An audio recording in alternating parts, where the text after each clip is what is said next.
Hey everyone, welcome to another episode of the Other Side of Addiction podcast. We are here with two amazing special guests from North Carolina. We have Ashley and Roger Bedslow. So guys, thank you so much for taking time out of your day to be with us. Thank you for having us. Thanks for having us. Absolutely. And I am joined in the studio today with the lovely Just Mel Hobbs. So Mel, thank you for being Thanks here. Thanks for having me. I love being here. Absolutely. We've had an incredible day today. Yes, we have. Yeah. Our morning show was just like kick butt. And I bet you, I can guarantee 100% this one's going to be kick butt too. Oh, yeah. Yeah. You're not supposed to talk it up before it happens. Yeah. No, man, I've already got the feeling. I've already got the feeling. I can feel the energy coming through the screen. So we're here to talk about the strength of two. And that's why I know it's going to be an incredible podcast, because we've shared a little bit before with Ashley, and I know a little bit about their history and some stuff that they've sent through email. And I just think what these two have done is just simply amazing, to be honest with you, because a lot of people can go different directions. And I don't want to spoil it. I want them to talk about it, but gosh, okay, let's just start this way. Guys, just tell us a little bit more about you guys and where you're from, and just start sharing your story, and Mel and I will interrupt you anytime we have some. I guess I'll start. Okay. All right. Yeah, you've been voted. I'm used to having to answer questions, and that's usually what I do good with, but I mean, so I don't really know where to start. But I've been a fireman for about 20 years total. Started back when I was about 21 years old. And that really is kind of how we met.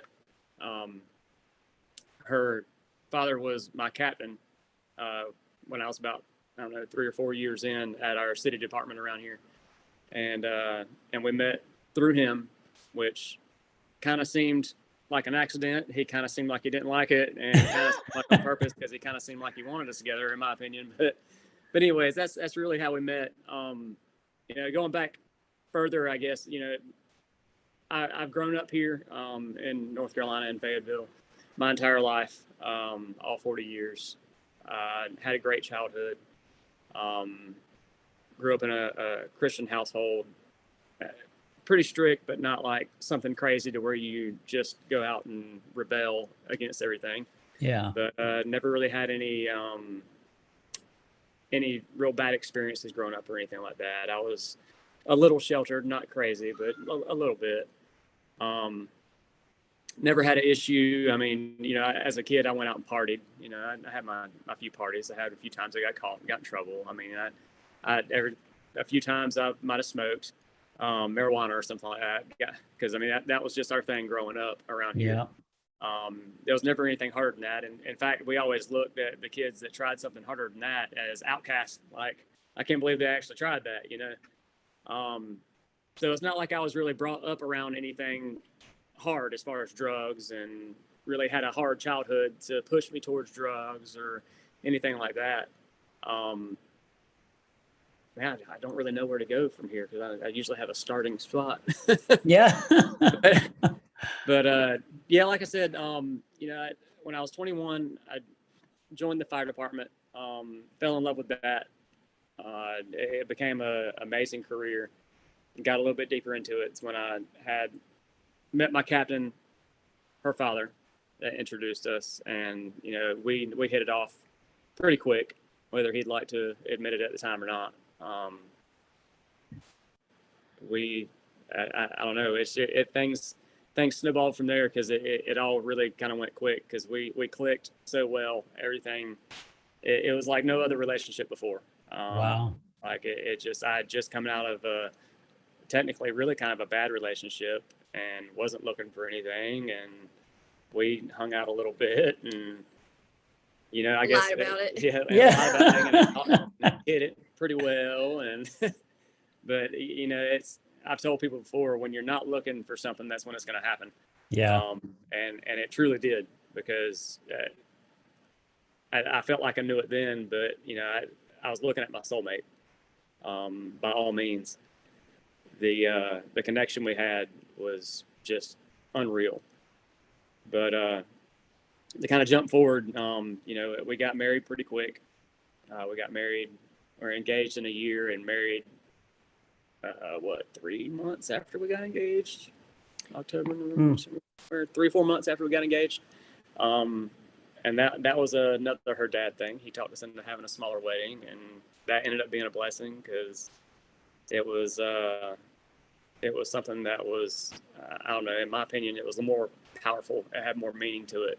Yeah. It wasn't this big, immaculate, having your friend's party kind of thing. It was just, it was very small, very intimate, which is really kind of the way we were. And, even up till then, as far as the addiction side and drug side, it was nowhere in the picture. Like I said, I was a fireman. I got drug tested. So, I had that above all to keep me pretty on a straight and narrow path. However, about if I fast forward a little bit, I go a few more years in. By then, we've had a kid or two. I think I actually dabbled a little bit before the second kid into some pain medication. But the actual incident that I had that really got me into the pain medication, I think by then we already had both of our children, and I had a surgery on my mouth for my wisdom teeth. Not anything crazy, just had to have wisdom teeth removed. However, they were impacted, so they had to go in pretty deep. It was a pretty significant for what it was, I guess. Yeah. And just like every other doctor, they're quick to hand you those pills. Well, and what year was that, Roger? I think that was around, it seems like it was around 2011 or 12, maybe. Oh, okay. Okay. Because like I said, I believe both the kids were born by then, or maybe I feel like I get a lot of that mixed up.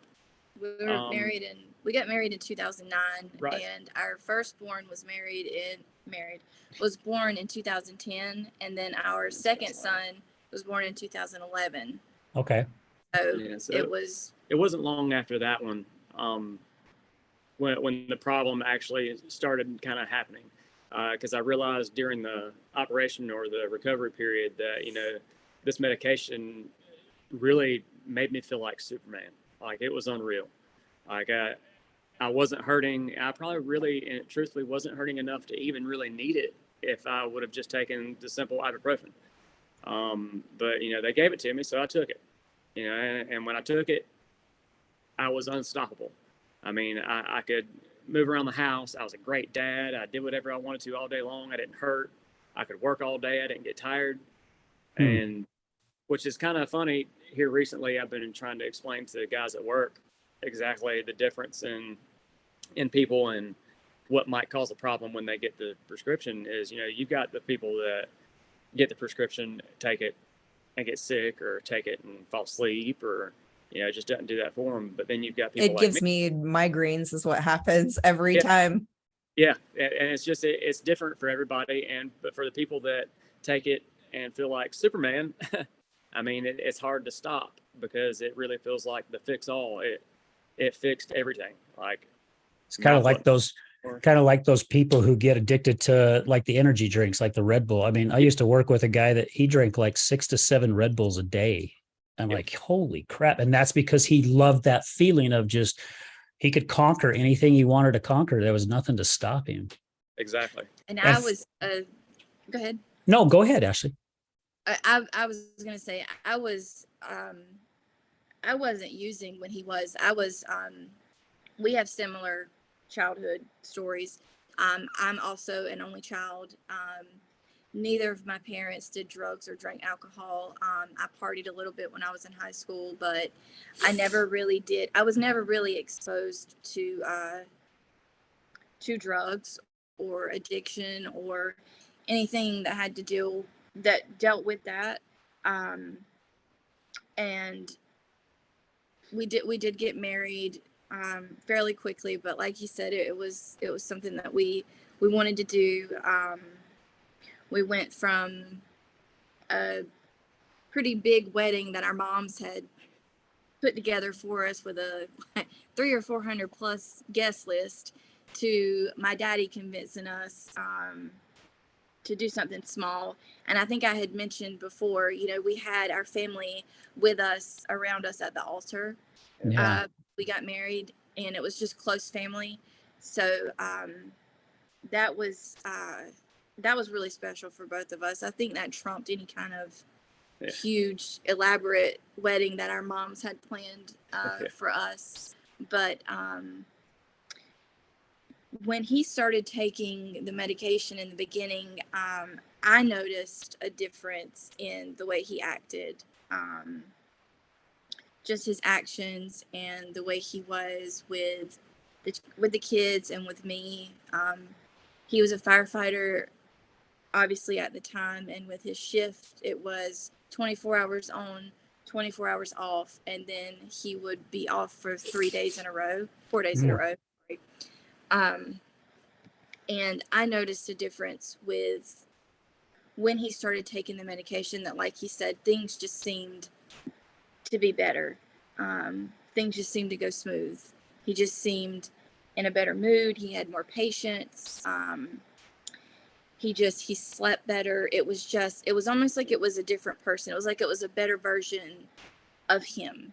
Well, I try to explain to people around the time that I started taking it and realized that I was feeling so good and doing so much. It was almost a perfect storm of issues that it was solving. Because at the time I was working hard, you know, I had to feed 2 kids that I wasn't used to having to do, you know, there was so much going on. But right around the same time, again, I was having issues with work. By then I'd been in the fire department for, you know, a few years and seen some things, and, you know, it never really bothered me a whole lot, I thought. Yeah. You know, and it really, when a lot of us try to act big and bad with it, and it kind of sneaks up on you. A lot of the old timers will tell you to suck it up, you know, it's the way you've always been taught. But it all kind of snuck in on me at the same time as everything else. I started having, you know, nightmares at night. The few times I'd actually get to sleep, it'd be bad dreams. Most of the time it was just not able to sleep.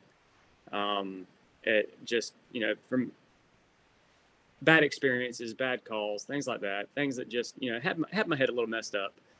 And I realized also, along with being able to work, not hurt, keep going all day, not get tired, well, now I'm sleeping good too. Now I'm comfortable when I go to bed. Now I'm not having nightmares. I'm sleeping hard, and I'm sleeping good all through the night. It's not bothering me. And like she said, that, you know, she wasn't taking anything at the time. And that's when I like to tell this part of the story, because I like to tell my side instead of her side, because in my eyes, I'm the one that really got her into it. And I blame myself a lot for it. She doesn't like to let me do that, but she ain't got a whole lot of choice on that. it was more along the lines, in my eyes, it was more along the lines of, hey, I know I'm not supposed to be taking this anymore. The mouth thing was a while back. We can do this every now and then. It'll be out of my system before I go back to the fire department. Why don't you do this with me? It'll help us have a good day during my 4-day break, where we can relax, not worry about things, get some good sleep, do things around the house, chores around the house, and, you know, just enjoy ourselves and not have worries. Almost, I guess you could kind of compare it maybe to a night of going out and partying, relaxing. And I really kind of talked her into it that way. You know, back then, looking at it back then, I never would have even guessed at all that it would have spiraled the way it did for both of us, because it went pretty quick after that. You know, it was, she mentions my 4-day breaks. You know, obviously, if I take something that first day, in my head, I'm convinced, you know, I'm clean by the time I go to work. If I get drug tested, I'm fine. Yeah. So we did that for a while and kind of maintained on that. But just like everybody knows, you can't maintain but for so long. Your body starts kind of needing it a little more and more before you're really realizing what's happening. You know, and before we knew it, it was, well, we'll do it the second day too, but not the rest of the days. And maybe I'll still be clean before I go to the fire department. You start coming up with ways to justify it, right? Exactly. You start justifying everything possible to where you could get away with having that one more day where you can take something and be more comfortable, or take something, be happier, or just be out of reality. And you know, I think a large turning point for us was, you know, I had taken some things a couple days too late and went back to work and got hit for a drug test. Well, sitting there scared to death, sweating bullets, you know, here I am about to lose my career, and I passed it. And I started doing research on it. And I realized that our drug tests do not test for Percocets. It would have picked up heroin at the time, but it's not going to pick up anything synthetic. And that's just the way the tests were. And I think it was really, you know, looking back on that, that was really a huge turning point, because it went downhill quick.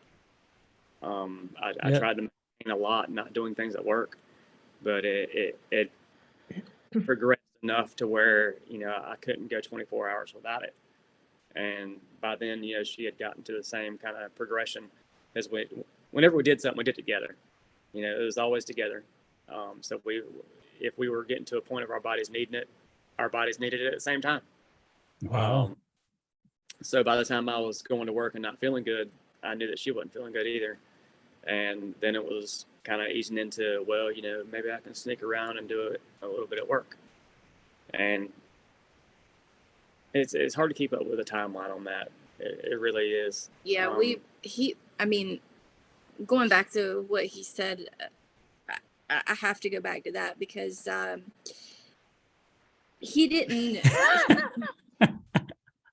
make me try anything. Yeah. I always say this just because it's the truth. I tried it out of sheer boredom. I was a stay-at-home mom. I knew that I wasn't going to get drug tested. I saw the way it made him feel, and I wanted to try it and see if it did the same thing for me. And he didn't push it on me, which he's never been that kind of person anyways. It was a mutual decision, you know, for me to try it. And it's like he said, it was a problem that progressed together. It started out with Percocet. Yeah, technically Percocet. And then, you know, once that script ran out, you know, we progressed to that was the Oxycontin after that. To the Oxycontin after that. And that was actually available through family. Yeah. Her grandmother was prescribed it for years and had been on it so long, she didn't really keep up with what she was taking at the time. So, I mean, if we didn't get, I would take it. Yeah. And, I mean, if we didn't con her into giving it to us, hey, I got a headache, Grandma, and she wouldn't know the difference at the time. And if we couldn't do that, it was easy to take it. She never knew. She didn't have a clue. Yeah. Well, and that's why I asked you earlier, Roger, what year it was, because we had Ed Bish on the show a couple of months ago, and he's been one of the people who had been fighting the Sackler family who came out with the Oxycontin, because he lost his son due to an overdose to Oxycontin. And yeah, because it's amazing how they got the doctors to push it. And it was all about the pain. They're the ones that came up with the pain charts and different things like that, so they could prescribe Oxycontin to people, you know, and this safe medication that will never cause problems. Yeah. And look how many addicts have come about because of that Oxycontin. Yep. And started with that. Yep. We weren't on that very, very long before we, I think we've progressed to Opana, which is something that I had mentioned. And that was what we were on for the duration, for the most part of our active addiction. And that was something that he did research on, and we found out that the fire department's drug test would not pick up. You start looking for things like that, you know. Opana was what we stuck with for years. It was easy to get. At the time, it wasn't expensive, and it was a lot stronger than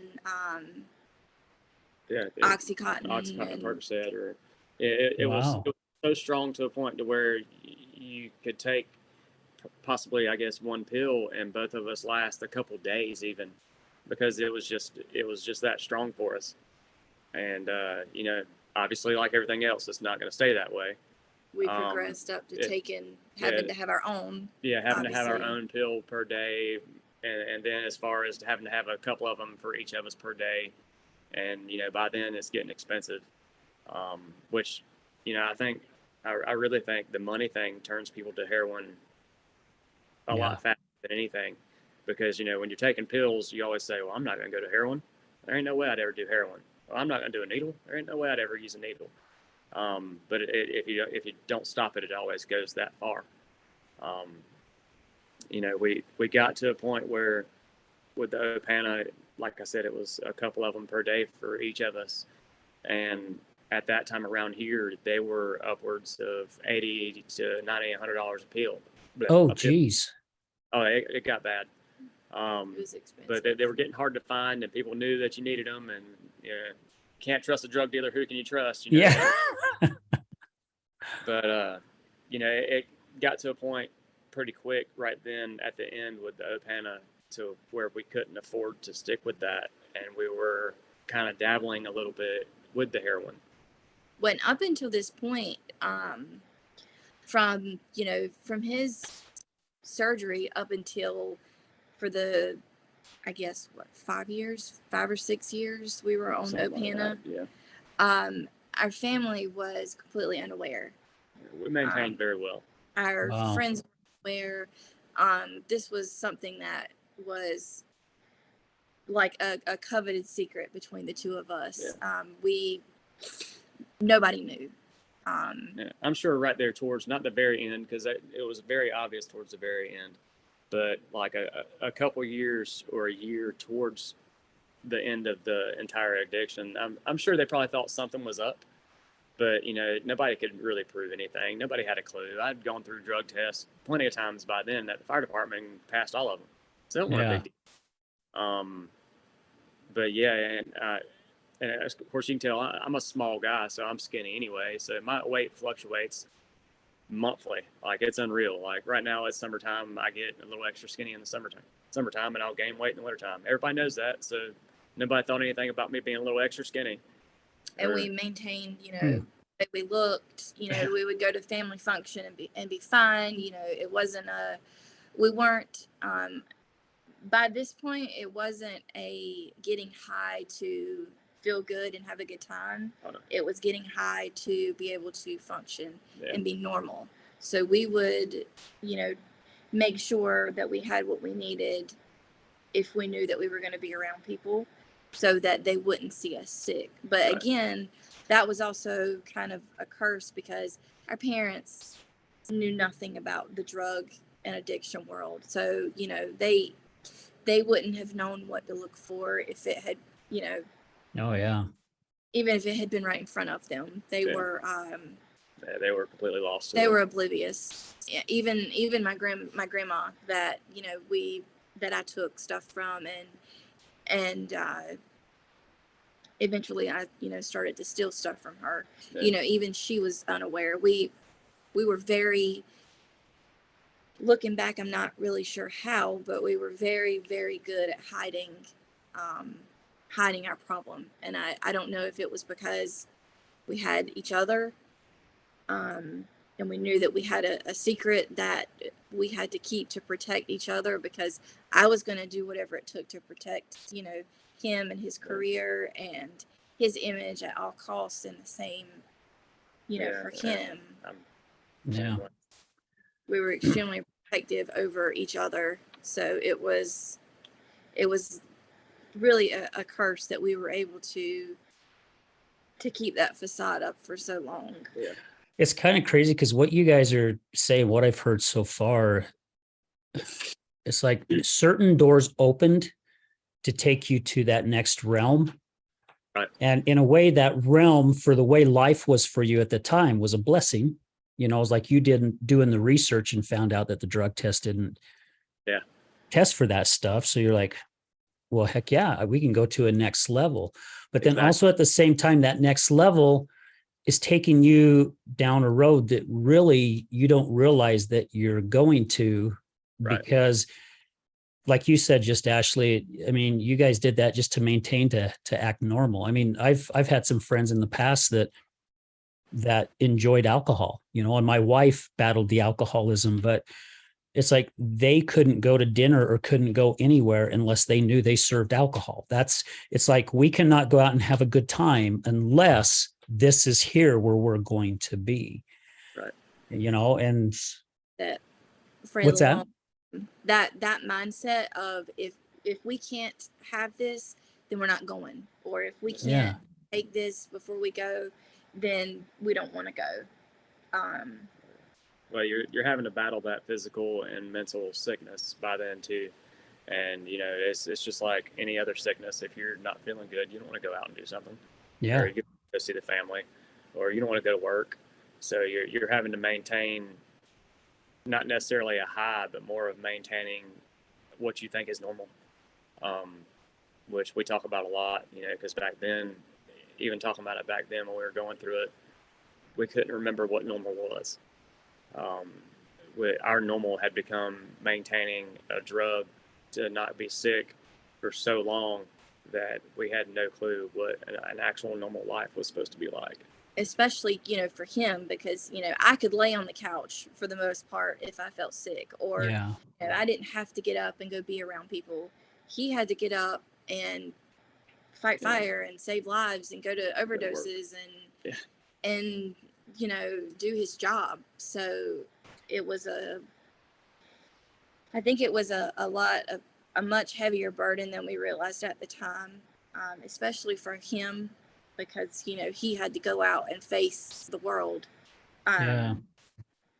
Well, and I was thinking with you saying that too, Ashley, the stress that Roger was probably going through with it too, because you put your life in danger almost on an every single day basis, and to be able to remain focused. I mean, if you're going into a fire, I'm sure there's so many things that you've got to be paying attention to. Plus you have your coworkers there. I mean, you're there to help protect one another. I just can't imagine what you were going through, just going, okay, needing to have that focus in a moment like, I need something to help me, but also at the same time, I don't want to screw up, because I can put my life in danger. I can put my coworkers in danger. I can put whoever I'm saving in danger.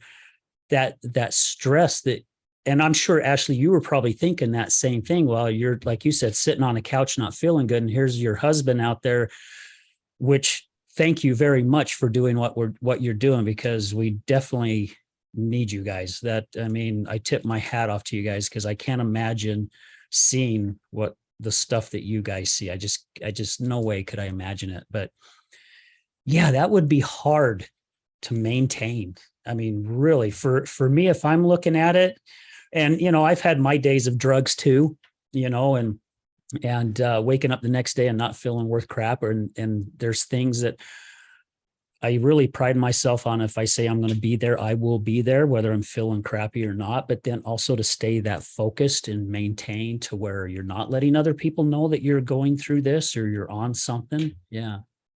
Yep. Yeah, it's going to be a tough one. That's heavy.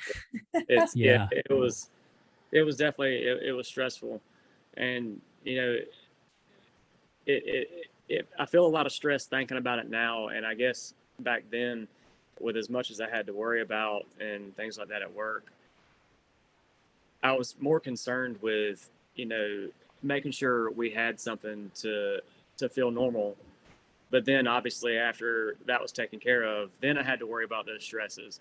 And it was a back and forth nonstop. Right after we got married, I was promoted. So I actually had rank at the time of going through all this. So I actually had a little more responsibility with looking after coworkers and things like that. So yeah, the stress you mentioned it was pretty rough.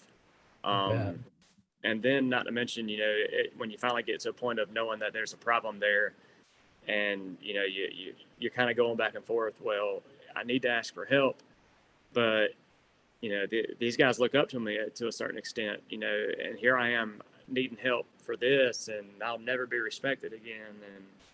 And that was a really big deal in my eyes,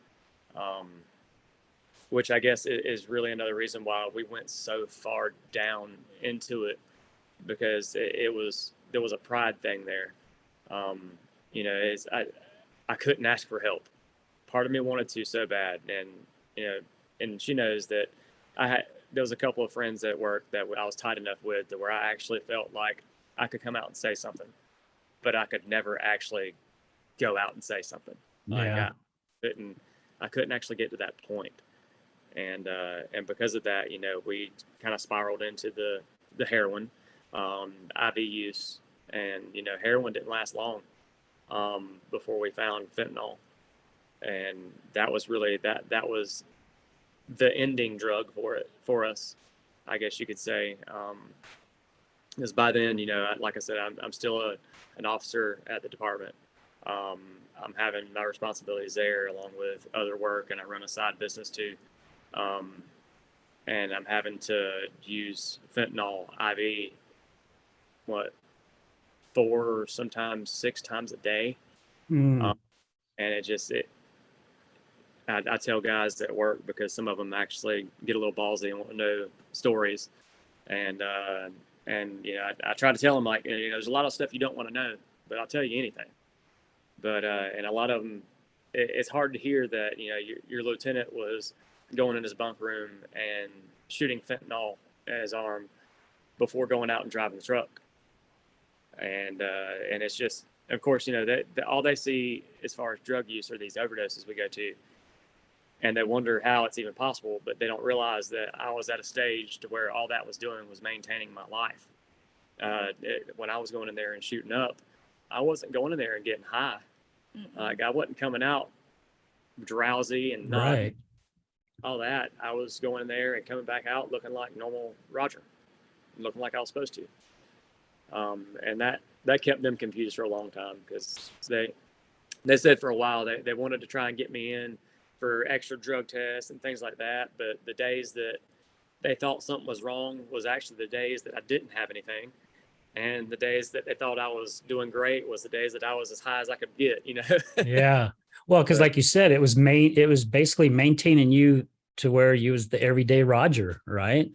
Exactly. I mean, for Ashley, I mean, I know you said that the times when you guys didn't feel good, you got to stay home, but I know that being a stay-at-home mom is not no easy task either. I mean, you're taking care of 2 kids at the time, right? 2 small children. Yeah, by the end there, it was 3. Sorry. 3. So I can't imagine even what it was like for you of not feeling good and then having 3 little ones at different ages. You've got all kinds of chaos, I'm sure, that's going on, and kids wanting things. I mean, there had to be times for you too. And I would think, my gosh, I'm ready to pull my flipping hair out because I've had enough of this stuff. Yeah, I definitely had some moments I'm not proud of, because my go-to was anger when I didn't feel well, and my patience would be extremely thin. And I just if very rarely were we sick, but when we were sick, we were sick. It was bad. Yeah. And a lot of that was taken out on my children. The anger and the not having the patience to do things, and I've since then I've forgiven myself for that, but having to get out of bed and make breakfast and get your children dressed, and even though my oldest 2 at the time, they were in school, but I had a younger son that was at home, that was a baby, that I had to take care of. And sometimes I just didn't want to do it. Sometimes I just didn't want a mom. I just wanted to throw my hands up and I can remember there were times where I would call him and I would just be like, I don't want to do it. I don't want to do it today. Wow. And it was, looking back, it was, holy shit, how could you have been that way, Ashley? Like, that's a shitty way to be as a mom. But when your life revolves around a substance, your life revolves around a substance. And if you don't have that substance, you can't live. Yeah. And you don't want to. And we didn't, I think 90% of my time during drug use was worrying about where our next fix was coming from. And I was always worried about him. I was always worried about him at work. I was always worried about him going out and having to get it. I never had to do that. I was never the one that had to go out and get things. I was never the one that had to deal with people. I was never the one that had to deal with the phone calls and, the riding around. And, he had to deal with that. And I worried a lot about that. And I think in turn, he worried just as much about me as far as, is she okay? How is she doing? Because we weren't always together when we used, if he was on shift, he would have something and I would have something, but we weren't using together. And there was always that fear of not being together, which sounds extremely codependent, but I hate this saying, but it is what it is.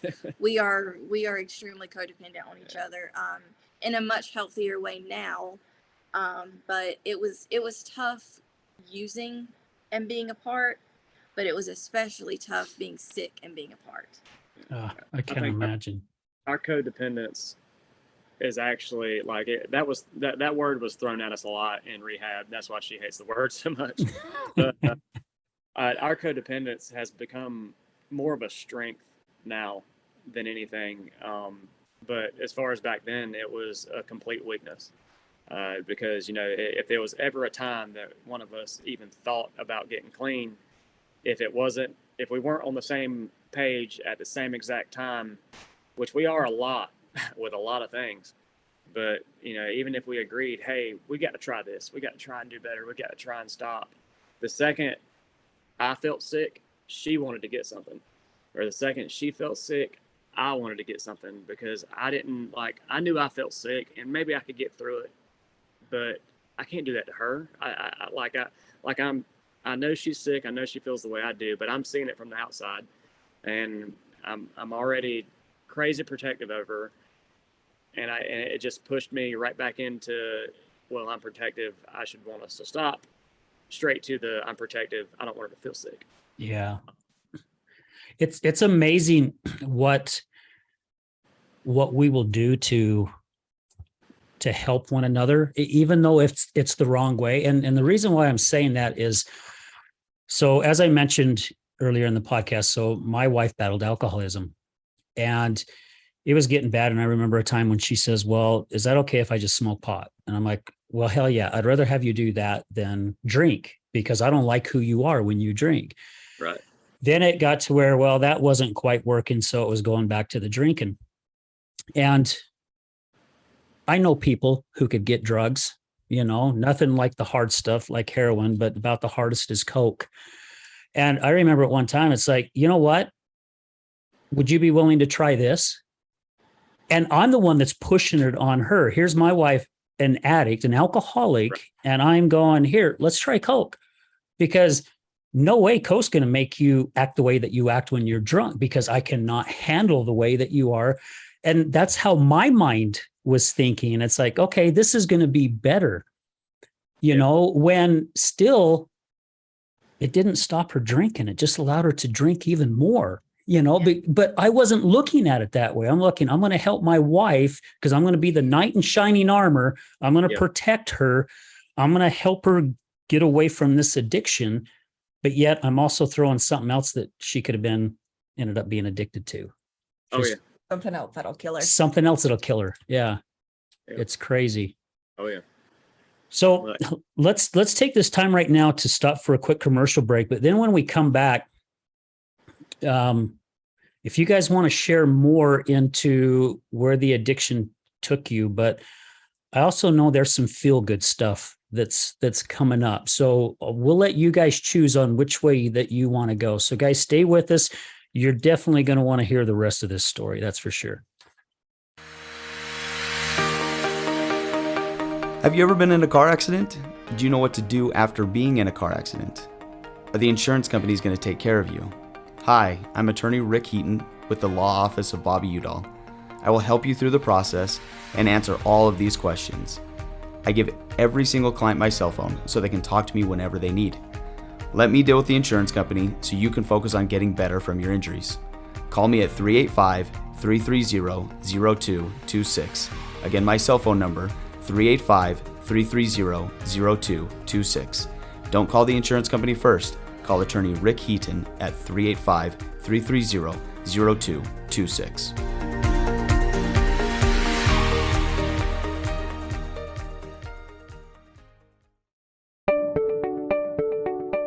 This is Gregory, owner of Lift Up Concrete, proudly serving the Wasatch Front for the last 12 years, lifting sunken flatwork for both residential and commercial applications. Only fully trained professionals lifting concrete at your residence with the same quality of material and method used at every commercial job we ever do.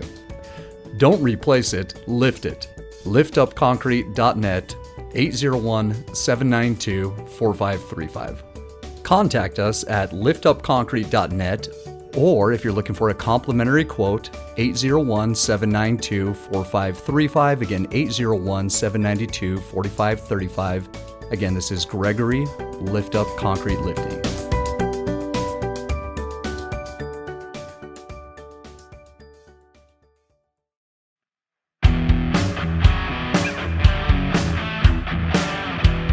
Hello, my friends. This is Brad Neufeld, and I want to thank you for tuning in to the Resilience Talk Network.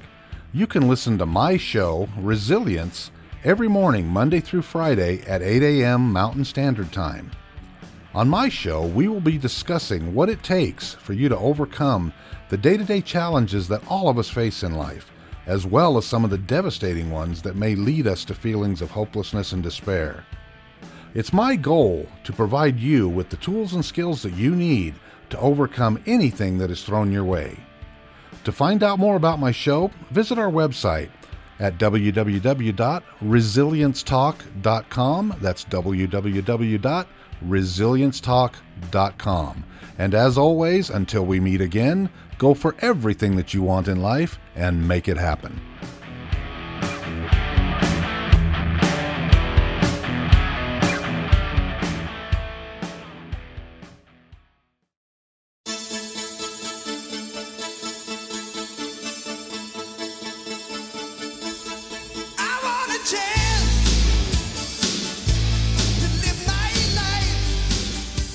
Hey everyone, welcome back to The Other Side of Addiction. I was looking at the other camera. I was thinking, it's studio.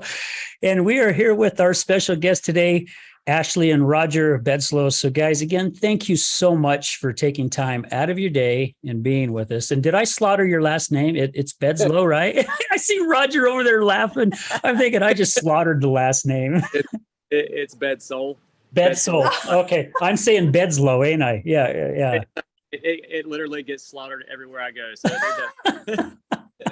Well, I apologize for, I have a hard time with names sometimes, and it messes with me. It's like my wife's name is Janan, and people That literally took me cannot get it. till her message, like texting me like, hey, it's Janan. And I'm still like, I still can't get it.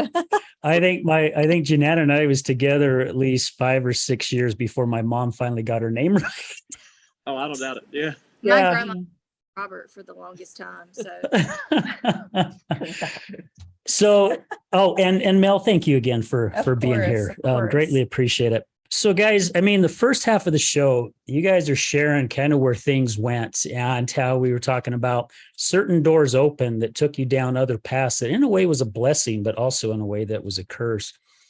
And now you guys have gotten into where you're now doing heroin, right? You're shooting heroin because it's cheaper, it's easier to get, and you're doing this stuff to maintain. And if I remember right, you guys did this for quite a while, right? I mean, you maintained, you went down this road, but there was a time I know something snapped in the both of you to go, wait a minute, because you were sharing right at the end, either Ashley was sick and you was feeling good, or it switched places and you were doing everything you could to protect her, of course, which that's what we do when we have a partner that we love dearly, you know. So just share a little bit more about that. Well, there was, like you mentioned, there was a lot of maintaining going on, but the maintaining became extra difficult when it actually switched to IV use and heroin, and even more difficult when it went to fentanyl, because, you know, we mentioned going to heroin, and that lasted probably a month, if even that, before I found a supply that was always there, always had it. The person was never not gonna have it. Fentanyl. And Fentanyl. And it was literally like no kidding. Like, it, you know, any addict can tell you the struggle of their person not having something. So for somebody to literally never run out, They always had it. It was perfect. Like, here it is. I know how bad this stuff is, but this is how deep we've gotten into it. Now we're using this. Now we've got somebody that never runs out, and I can go to them no matter what time it is. I don't care if it's 4 o'clock in the morning, 2 o'clock in the morning, 2 o'clock in the day, whenever it is. I can go knock on this person's door and get whatever I need. Wow. And, you know, by then we were really at our deepest point when we got to the fentanyl usage. You know, I mentioned before being on the fire department, seeing overdoses, things like that. And just like we've mentioned before, the gifts that are also curses. You know, I go to these overdoses and see these people that have overdosed from the same stuff I'm literally taking before I go see them. So in my mind, I know what we've got. I know what it's going to do. And I know exactly how much we need to take to where we're going to maintain and not overdose, or maintain and not be so high that we nod off. And we literally took that and ran with it. I'll try to get into this story the best I can. The only time in our 8-ish years during our addiction that there was ever any kind of overdose was once, and that was her. And I really like to get into some happier stuff after this, because this is probably going to be pretty rough. But it was not long after we went into the heroin side of things. And it was actually not even fentanyl, as far as I know. Well, I'm sure it was in it, because that's what probably caused it, because we hadn't got to the fentanyl side of it yet, and our bodies weren't necessarily used to it yet. And I went and got heroin, came back home, went to the bathroom. She was laying on the bed with the kids. You know, they were just cuddled up on the bed because it was still early. I just got home from work. And I went ahead and made a needle for her, and went over there and was like, all right, you know, wake up, here you go. I know you're sick. Just take care of it. We'll be fine for a while. And went ahead and did that for her. And the second I did that for her, my dad got up with me and needed some help outside with something. So I was like, oh shit, I didn't get a chance to do it. Here I am, like, dripping sweat, sick. Got to go outside real quick, fake being fine, you know. And I'm outside and I'm helping him with some stuff, and something just doesn't feel right. It just, like, it's almost like there's this weight on me. I can't even think about my withdrawals at the time, because something just doesn't feel right. And I finally told Dad, I was like, look, I got to go inside. I think I might have lied to him and told him my stomach was upset or something like that. I needed to use the bathroom. Because, you know, something was pulling me inside. And when I went inside, she was literally she was ghost white. Oh, geez. Not breathing, laying there. The baby was still in her arms. And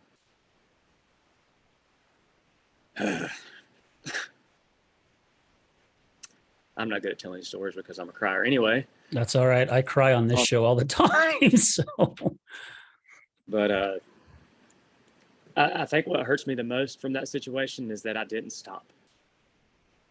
That wasn't our stopping point. Wow. I literally, and it's crazy how an addict's brain works because I hate myself for it. I didn't fix her problem before I ran to the bathroom and trashed what I had in the bathroom. Like in my head, that's what I had to do first.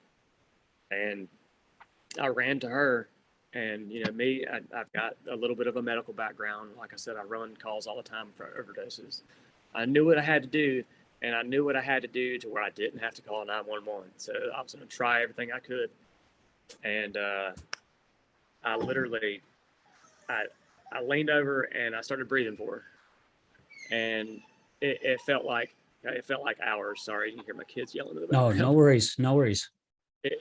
It felt like hours. It was probably 30, 40 seconds maybe. But I'd got her to a point to where she had actually started breathing on her own. And she wouldn't wake up for me real good. It took some more time. I got her to where she was breathing. But, I didn't have Narcan on me at the time. I knew what Narcan was, but I didn't have access to it other than being at work, and I can't take that. Yeah. But it feels in my mind, I was there for hours trying to fix what happened. And it was probably minutes, but that was probably the lowest of low in my addiction, and that wasn't even the end point. But so I'm not, like, I was brought up in a Christian household, and I'm not the best Christian in the world right now. I have my beliefs, but there was more control in that than just me. Yeah. And gosh, Roger, I just can't even imagine.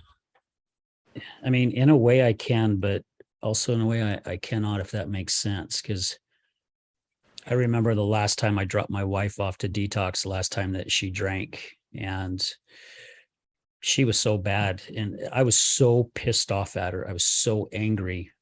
I just dropped her off at the emergency, and a lot of times when I did that, I went in with her, and all we'd get in a fight, and security would have to come out and say, you guys need to settle down, and I'd be pissed off and I'd leave. But this time I just dropped her off, and I remember slamming my hand down on the steering wheel just over and over and leaving, just bawling, thinking, this is the last time I'm going to see my wife.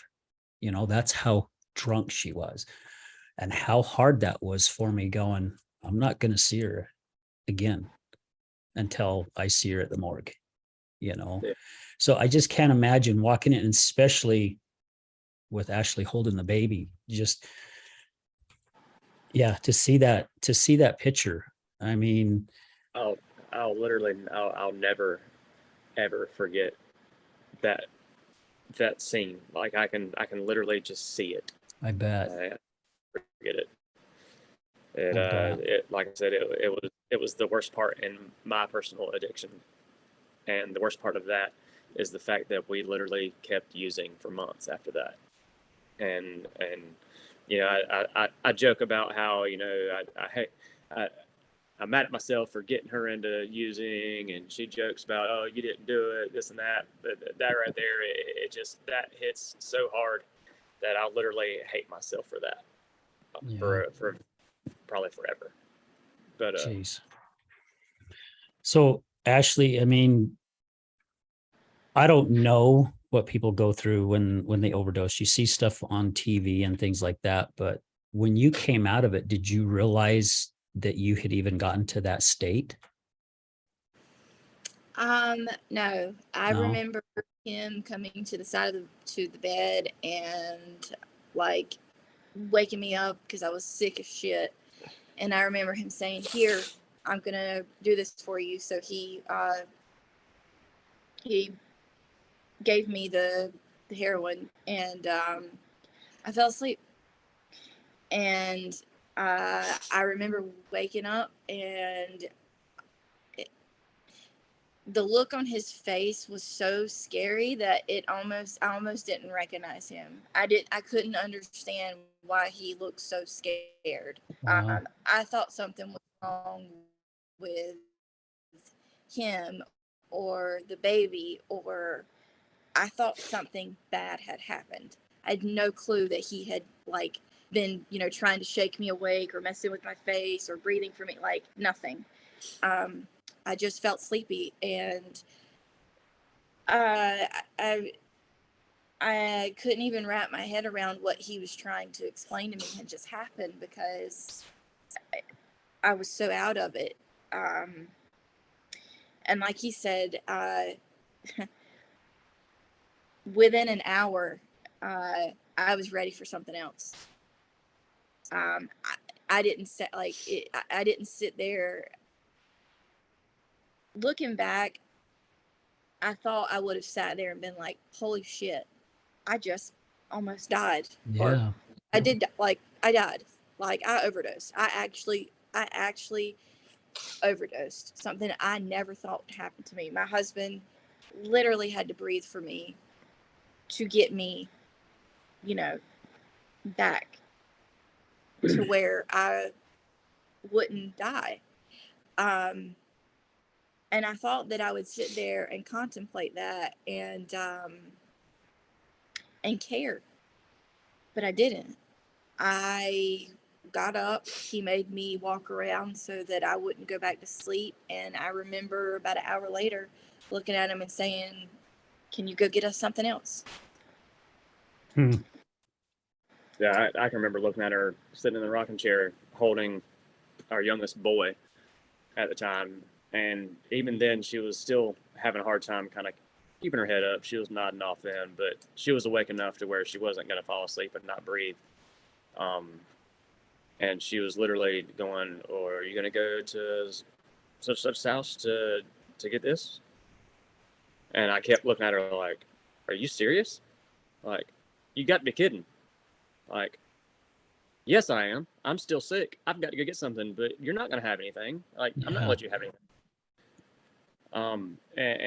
And obviously, you know, the curse of being where we are together, by the time I had something, and by then I think I actually found somebody with Opana and went and got that. Yeah.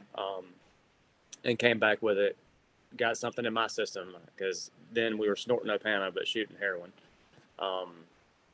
And I got that in my system. I felt better, and then I saw her, and yeah, I don't think I've said no to her for literally anything in her entire life, like literally anything. But so you know, it was right back into the addiction. I mean, it was right back into the downward spiral of the addiction life. It was Wow. like, it wasn't like it didn't happen, because in my mind, I'm never going to forget that. And even while we were still actively using after it happened, in my mind, I never forgot it. It still bothered me, but it didn't stop us. And that just, to this day, it amazes me. Like, I can't believe that above all, that didn't stop me. That didn't make us stop. Like, and it just, and I don't even have a good reason. Like, I tell people all the time, and we can go a little into when we actually did stop. Like, when we actually made a decision to get help, it was nothing like that. Like, right there at the end, when we knew that we were doing our last little bit of fentanyl, it was because I'd ran out of options of getting it. I ran out of options of getting money to get it. And it was literally that simple. It was that, I say simple, that's probably like the worst word ever, because it was definitely not a simple situation. Yeah. there was a little fighting from both of our ends on actually stopping. But when you look at the two situations, it should have been that the drastic situation of her actually overdosing and us not getting help with 911 and all this happening, and that didn't stop it. But 6 months down the road, when I've worked all I can work, I've made all the money I can make, it's gone within days. And, you know, I realized that by then I had stolen stuff from work. I had stolen money from people at work. I mean, I had gotten to the person that I told people I'd never be. And I ran out of things to steal other than going in stores. I couldn't do that, because if I got arrested, I'd be sick in jail and my kids would know. And, you know, so at that point it was, now we've got to get help. And you know, every time I tell the story and I look back at that, I'm like, man, I'm a fucking idiot. Yeah, because that's what stopped it. Like, that does not make sense. But yeah, that's kind of crazy where you almost lose your wife and it didn't stop, but you finally realize you're out of money, and then that's the time, right? I'm understanding Right. that right? yeah, that literally, like I said, 6 months after her issue with overdosing, I got paid every couple weeks from the fire department. We had that check. I had a small landscaping business, so I had money coming in that way. I'd gotten to where I'd pawned a lot of my landscaping stuff, so I couldn't get out and work that way. We had just gotten paid from the fire department, so it was going to be another 2 weeks. I had actually gone out and stolen stuff off the freaking fire truck to go pawn it. And obviously, the first thing you do when you steal something is you don't go pawn it, dumbass. Yeah. Like, hello, you don't pawn it. But that's exactly what I did, and I'm able to laugh about a lot of that now, especially with the guys at work. They give me a hard time. I bet. But that's typical firefighter stuff, because it doesn't matter what you go through. They're going to make a joke out of it somehow to try and make you laugh. So we bring stuff like that up sometimes. But I've got a question for you.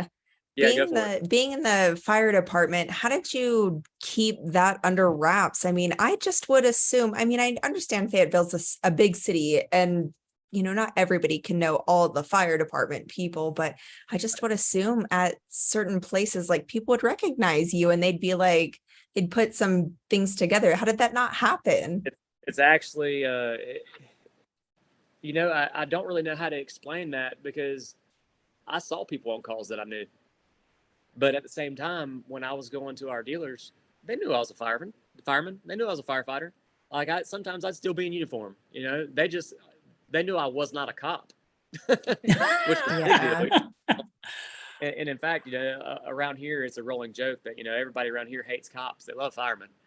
Even people that even dealers or people, like, everybody loves firemen around here.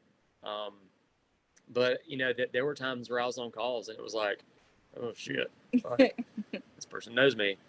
But it was like our own secret little world, because there was no way in hell they were going to say something. And you were too good of a client. Well, that too. Yeah. Well, and even seeing other people that used, like, there was no way they were going to say something, because they knew I knew a lot about them too. Yeah. And it never got to that point. It never got to a point of somebody hearing that I was doing this or that. Never got there. Wow. Which and was that's also- I know, unusual. that's crazy. What was that, Probably- Ashley? That was also probably a curse as well. Oh, Yeah. Because you think him seeing somebody on a call, they'd be like, hey, I'll see you in the morning. Yeah. Or, Right. something like that. But that never happened. Yeah. But another reason I think that didn't happen is because of the way we looked, which sounds shallow and conceited, but we were very well put together. I had dealers give me a hard time for it all the time. And, it doesn't make sense to say this, but some dealers become friends. I had a couple of dealers along the line of our addiction that were like, Roger, you're a fucking family man. What are you doing? Like, I'm still going to sell this to you, but you better be careful. I'm going to cut you off one day, because you shouldn't be doing this. Yeah. Yeah. But, we never had the appearance of users for the most part. Yeah. The stereotypical appearance that a user, or that somebody would think a user would have, which most addicts know that there's so many people that are in addiction that there's no real look of a user. Yeah. Amen to that. Yeah. No It's kidding. it's impossible for that to even exist. But so people saw me coming home to a family, they saw me working, they saw me being a fireman. They would have never assumed that, other than the fact that by that point I was a lot skinnier than I'm usually skinny. Like I'd gotten, like, I'm still little now, and I think I was still 20 pounds lighter than I am now. I mean, like, It was skinny. I was sick skinny. Wow. But that's just my body and my metabolism. It was bound to happen. And it wasn't because I was using and not wanting to eat. I'd still eat. It just made me lose weight at some point. I didn't pay as much time or attention to my actual health. but yeah, I feel like I've gotten way off subject with stuff. But No, yeah, all this is first time good. I ever that about the fire department stuff and people noticing me. Like, yeah, like Fayetteville's a big place, but it ain't that big. Like, Huh. So, my gosh, you guys have gotten in so flipping deep. yes. No, don't be sorry. I love this. I love that you guys got in so deep into this, because this is what I want people who listen to these podcasts to understand.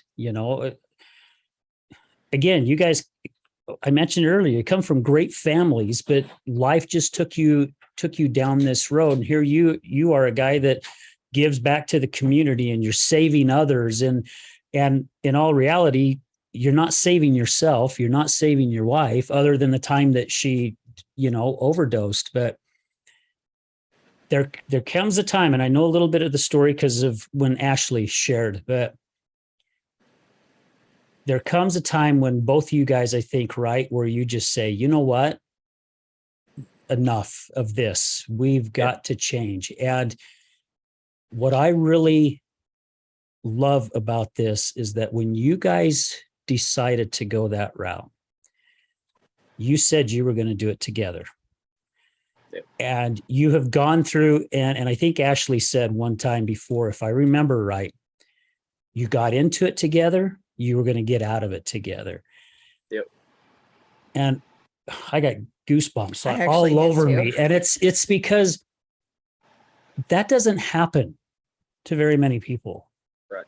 I mean, I bet this percentage is very minute, because one wants to continue going down that route and the other doesn't, or vice versa.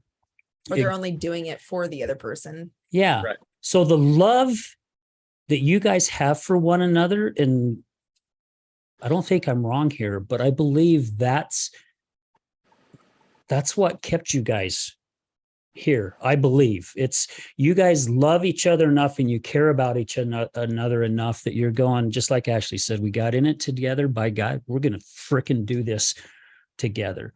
So share a little bit more of that story, because I love how persistent family members were about finding a place for you guys. And I think Ashley said before that her dad is a pretty persuasive man and kind of helped with that. So yeah, just share a little bit more about that, if you would, please. The story of us actually deciding to go, and I wish I would have got a chance to hear everything that she got a chance to tell you about, because it wasn't like a hold hands, yay, we're both ready to go. Yeah. By any, I mean, there was, I think she was pretty mad at me at that point when we had finally decided to go. I had it in my head, even days before we went, that we were coming to an end. We've got to draw the line. It's obvious. We're starting to see that it's obvious. We both agree that, to a certain extent, we both agree that we're starting to see an ending point. In fact, I remember the last shift I worked, we had a fire that night, and I looked at my battalion commander and asked him, because he was trying to hold some of us back to use other guys inside. And I was like, look, I think this is going to be my last fire. I'm going inside. Like, I'm going to go have some fun, Yeah. And he looked at me funny, but in my head, I knew, like, when I go on this next break, we're making a decision to go to rehab. Nobody knows that, but I was like, I'm about to make this happen. But the next morning we talked about it. After that, the next morning we talked about it some more. We didn't really know where to start. We knew it had to happen. So I wish I could say like everybody else starts, but I don't have a clue how everybody else starts. The only thing we need to do from that point was to talk to our parents. And here we are at the time. I'm in my mid to upper 30s. She's in her lower 30s with a family, and we're having to go to our parents. And anybody knows that sucks. You're supposed to be an adult. You shouldn't need their help. Tell that story. I tried to tell the story of the phone call situation. Yeah, I hadn't got to that, and I'm not even good at that. But You've been better than me. I barely got that. well, and that's what I was getting to. We knew that we had to say something to our parents, and that's what we were going to have to do. We were worried about it, but we didn't have to just yet, because I'd just gotten paid. We still had that little bit of money to hold on to. We knew it was going to have to happen, but we're going to be fine for a day or so. Well, the same night, and it's just, God, if you wouldn't even have said something, I probably could have just like rambled on. Oh my God. Sitting there that first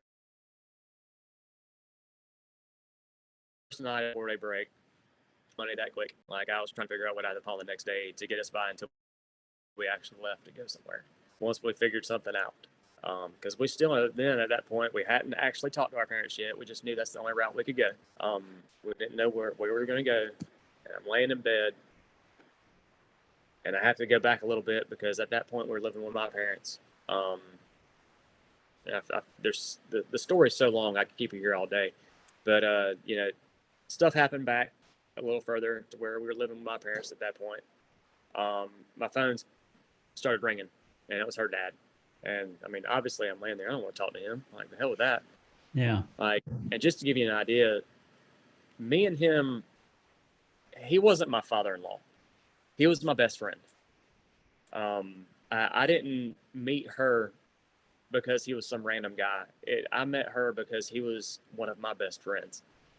I know I talk about him being my captain and all that, but he was literally like, as through our marriage, nobody should have that good of a relationship with their father-in-law. It was unreal.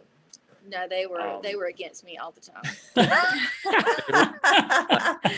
Like, me and her are tight, but me and him were real tight. Yeah. Like, we were cool. And obviously, by then that relationship wasn't there anymore, so I didn't talk to him like I used to. So him calling me, I'm like, I ain't answering that shit. Ain't no way I'm talking to him right now. I didn't move for that. Well, it rang again. I'm like, oh my God, you gotta be kidding me. Like, I'm seriously, I just cut it on vibrate. I'm not gonna listen to this shit. Well, then I started getting text messages. Call me. Like, no, I'm not gonna respond to you or call you. Another one. Call me now. I'm like, I'm not gonna do it. Ain't happening. Like, I'm just laying there, like, trying to ignore my phone going nuts over there on the nightstand. And then the dreaded house phone rings. And I can hear it just enough to know that the house phone is ringing. And I'm like, oh shit. Dad's going to answer the phone. I'm going to have to talk to him. Sure enough, he knocks on our door and he's like, hey, call Dean, like, right now. I'm like, all right, fine. I'll call him. I know if I don't, he's just going to call again. And then Dad's really going to want to know what the hell is going on. Yeah. But it's, there's a few things that somebody remembers when they get clean, or that they go through to get clean, that they never forget. Like I mentioned, the overdose and things like that. But this conversation I'll never forget. And she's pushing me into telling the story, knowing that I can't get through it to save my fucking life. But I call him, and he answers. He's like, hey. I'm like, yeah, what's up? He's like, are you around anybody? I was like, yeah, I'm laying in bed. I'm beside Ashley and the kids. And he goes, can they hear me? No, they can't hear you. He's like, are you sure? Like, can anybody hear what I'm saying? I was like, Dean, holy shit, they can't hear you. What do you want?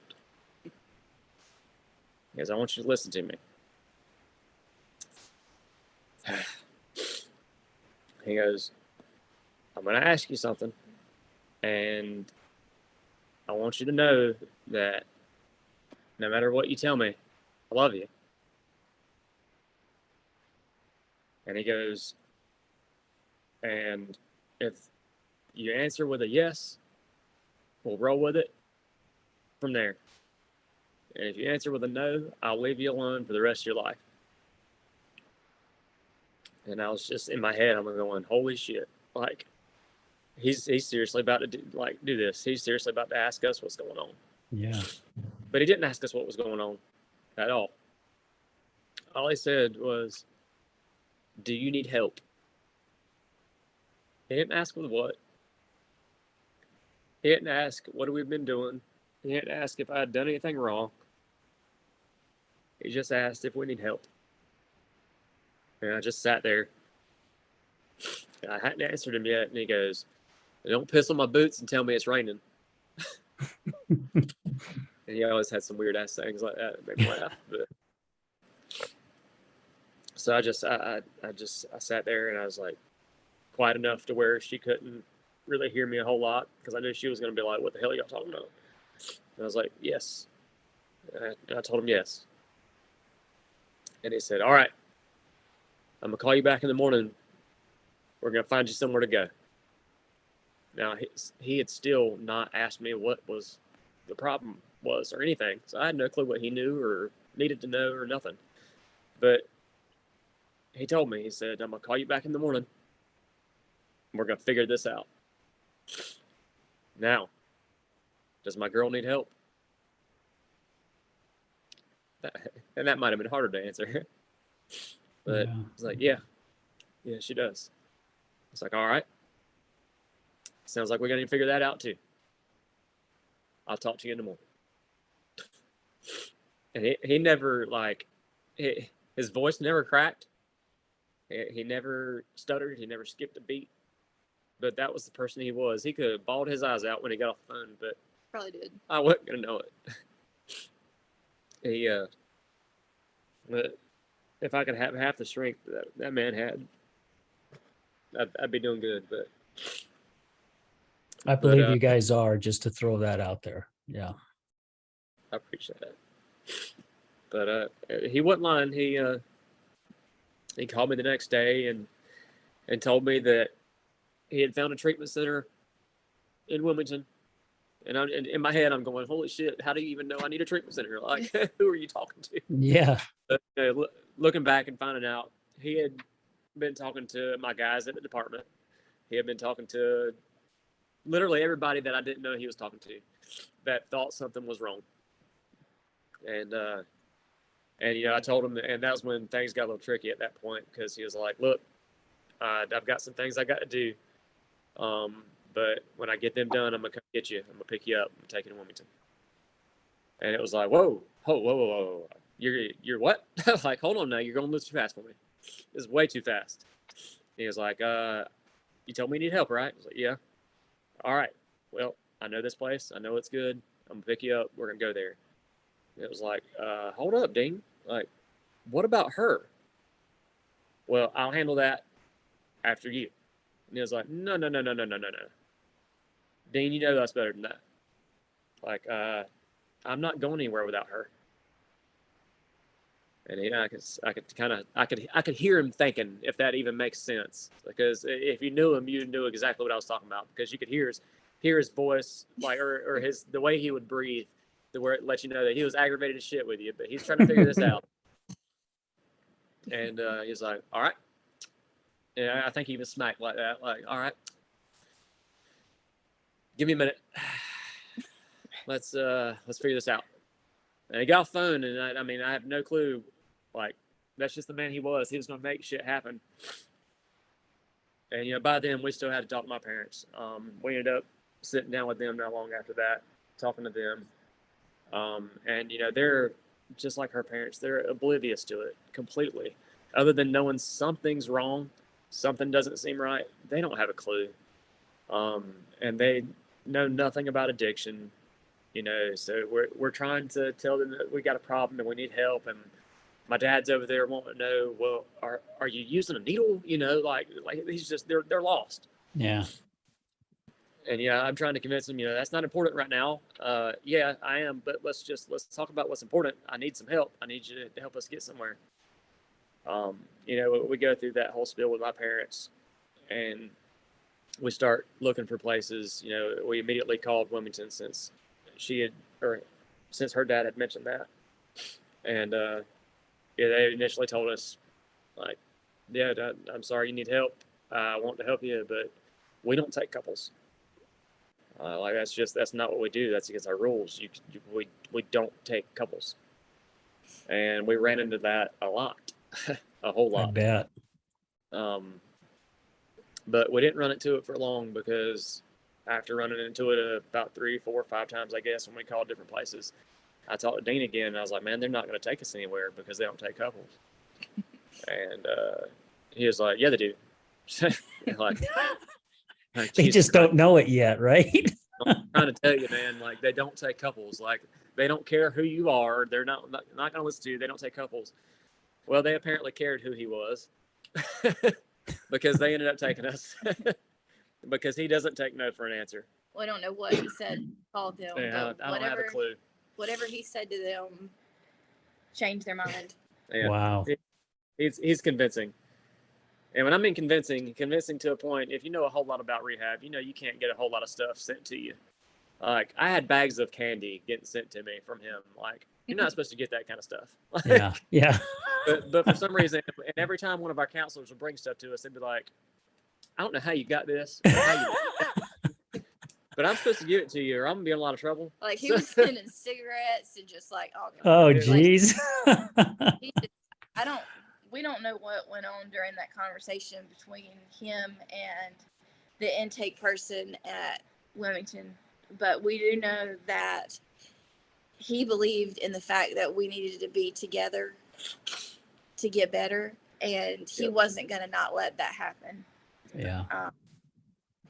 That's how strongly he supported us, and our family, the rest of our family, of course, never questioned it. You know, they knew that we needed to be together to get better. My daddy was just the one that they just had the mouth for it. He had the mouth for it. He didn't happen. It needed to happen. And it pissed me off. It pissed me off because I didn't think we needed to go. But he called Roger back and told him that we had a place to go and that we needed to pack our shit and go. And he talked to us the entire way down there. I think we were on the phone, and he kept, my middle name is Brooke, and he kept saying, I want you to understand something. He's like, I'm not paying for you to go for 7 days and leave. He's like, you're going to stay the whole 30 days. And I was like, no, I'm not. I can go stay for a week, get clean, and come home. He goes, Ashley Brooke, your ass is going to stay that entire time, or I'm paying. He's like, you're not understanding what I'm saying. I will not pay for you to go if you don't stay the whole time. And I was like, you're an asshole. In fact, I think that's the last thing I said to him. Before I got out of the car, we walked into the thing. I was like, I love you, but you're an asshole. And I wish I could have heard that conversation between him and the person, whoever and the intake person was. I think his name. Well, I'm not gonna say his name, but I think he talked to the same intake person that originally told me no. They were dead set on not taking us. Because I had his name in my head, and he told me no. So when I talked to Dean, I was like, he's telling me no, and it was like, all right, hold on a minute. You know, let me talk to him. So I guess he asked specifically for that guy. You know, the poor guy had to deal with that. I'm not sure if he ended up finding us later on to come talk to us about that or not. But we heard stories about it at some point throughout our stay. Yeah, we were well known. It sounds like it.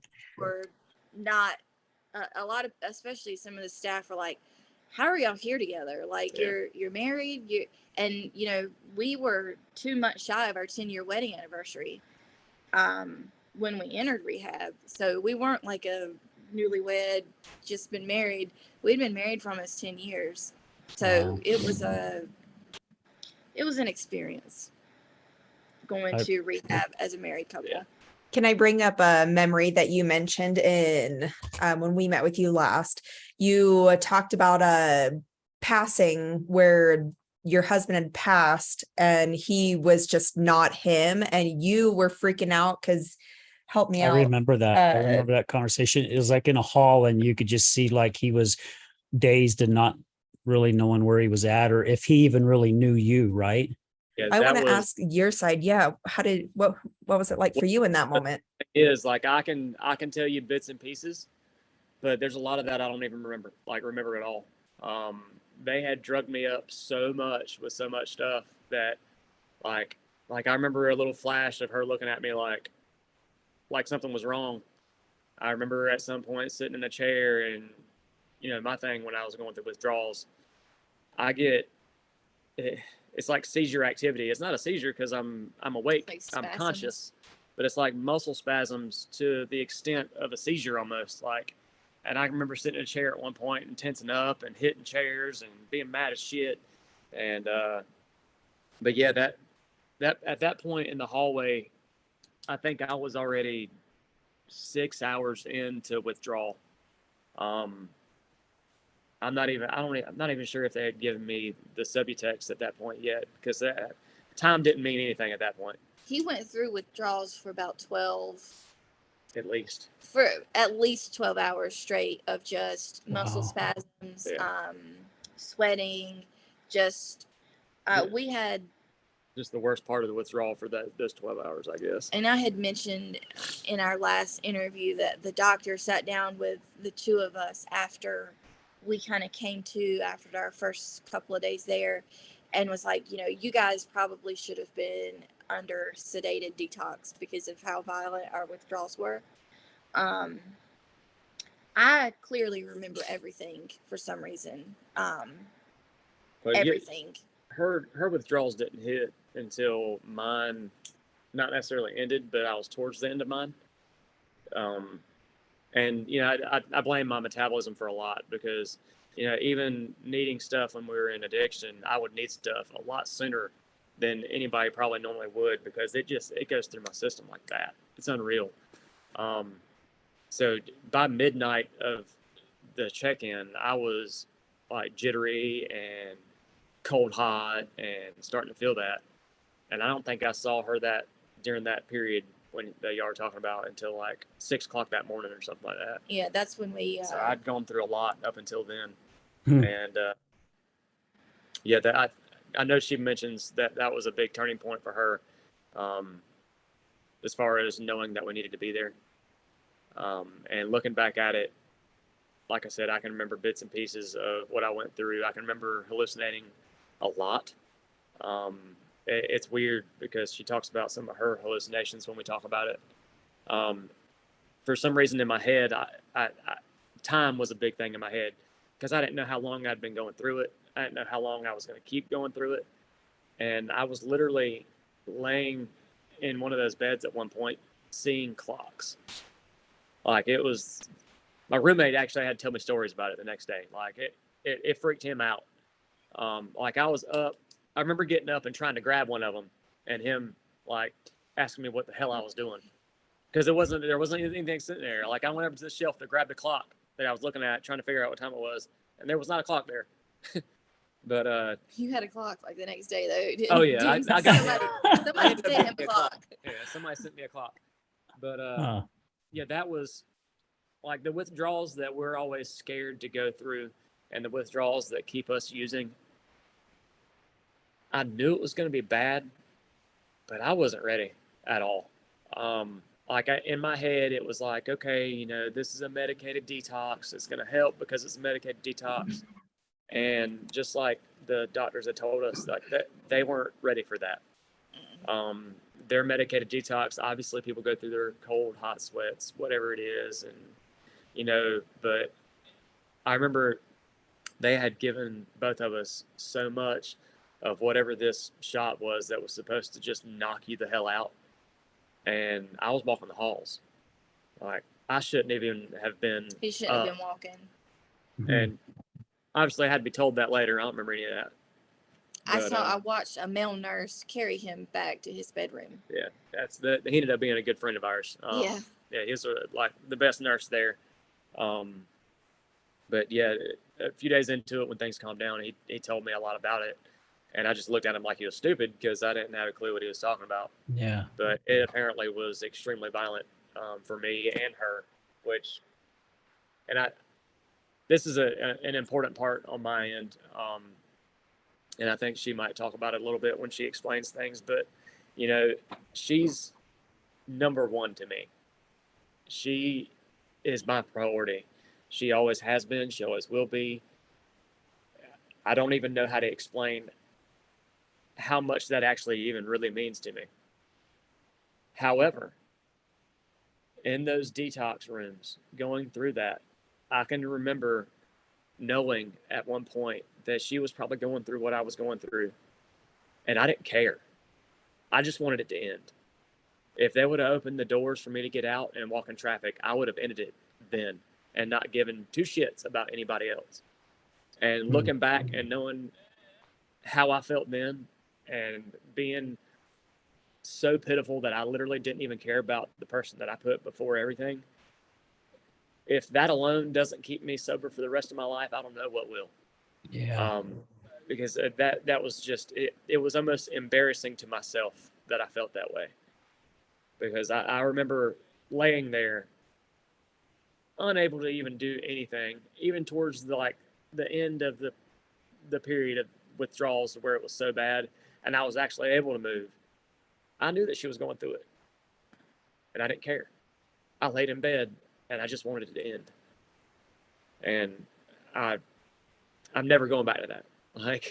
I know maybe it's bad to say, well, I'm never going to use again, or bad to say that I'm not going to relapse, but I'm not going through that shit again. There's no way. I can't do that.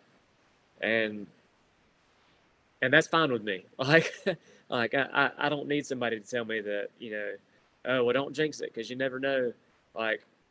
Nobody will ever understand how I felt after that. And I'm never going to feel that again. I can't.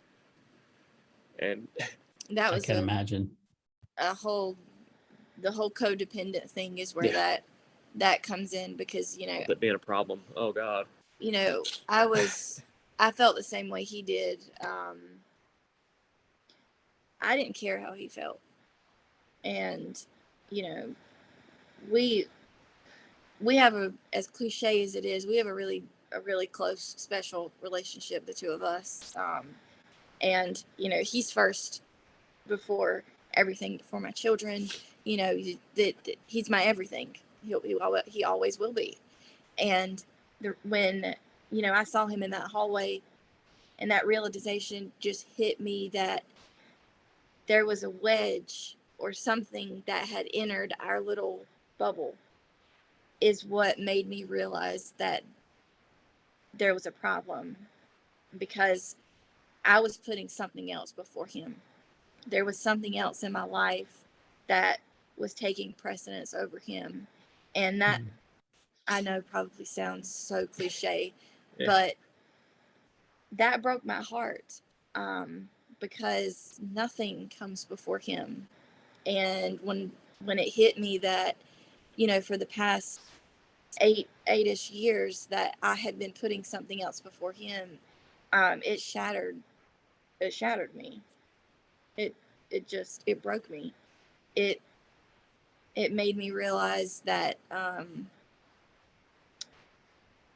that we had made a terrible mistake, and that we were exactly where we needed to be, and that my daddy was right.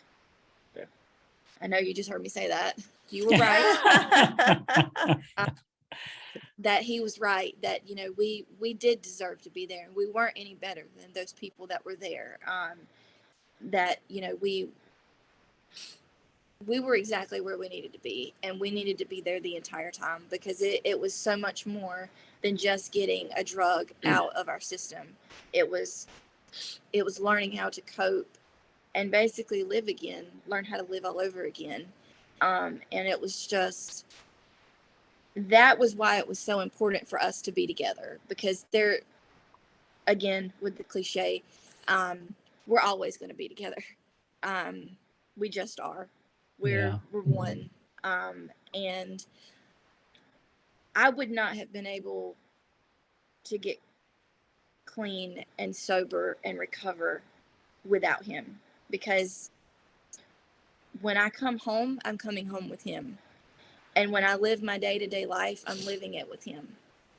And I wanted to learn how to do all those things with him in the same facility. Yeah. And I know there's a lot of people out there that are going to be like, girl, whatever. But January will be 14 years that we've been married. Isn't that long already? Wow. Congrats. And I really do feel like we're soulmates. I really do feel like we're meant to be together. And I feel like what we went through